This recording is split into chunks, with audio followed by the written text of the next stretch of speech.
So, good day guys. Ang gagawin natin ngayon ay ang wired and wireless local area network. So, laboratory 3, ang mga kailangan is isang virtual machine, isang physical machine, and then smartphone na naka-install ang Thermox na application. So, and then kailangan din natin ng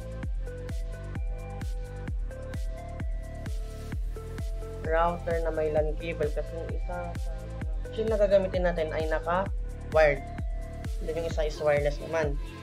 So, yung naka-wired sa akin ngayon ay ang virtual machine, and then wireless naman si physical machine. So, first, disable muna natin yung ating mga firewall, both physical and then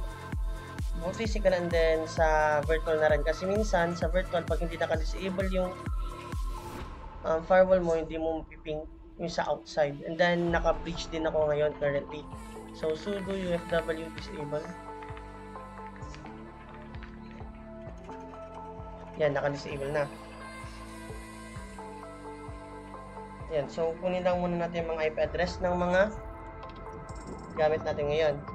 So, ifconfig tayo dito. Yan. And then, okay.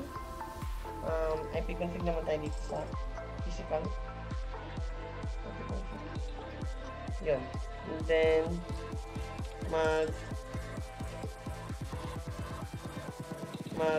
ifconfig din tayo sa Thermox. Yun, nakuha na natin yung mga IP address nila. So, si virtual machine 192.168.1.19, and then si phone 192.168.1.10 pagkalapit, same sila ng range. And then sa physical naman 192.168.1.18, nasa same range sila. And then by checking, nasa para sila ng default gateway, which is 192.168.1.1. So, ang gagawin natin na una is ipiping natin si using virtual machine, ipiping natin si physical and then si phone. So, ping 192.168.1.18. Okay, so 18 pala, hindi siya 8, sorry. So, yun, kapiping niya. And then yung isa naman, si phone, ping natin, kontrolin natin, ping 192.168.1.10. Oh, napiping niya. Sana yun. So, clear natin. Then, sa physical naman, ping natin si virtual and then si phone. So, si phone, ay si muna, virtual machine pala. So, ping 192.168.1.19.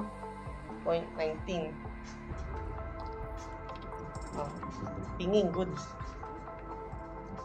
Sa phone naman, 10.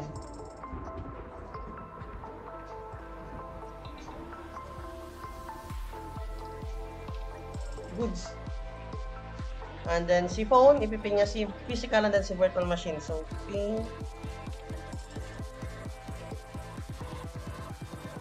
192.168.1.18. Yun, as you can see sa ating recording, napiping niya. Then, ping naman natin si virtual machine. So, ping.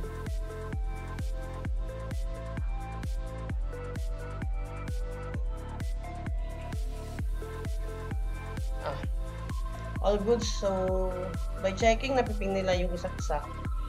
So, ayun lang. Thank you.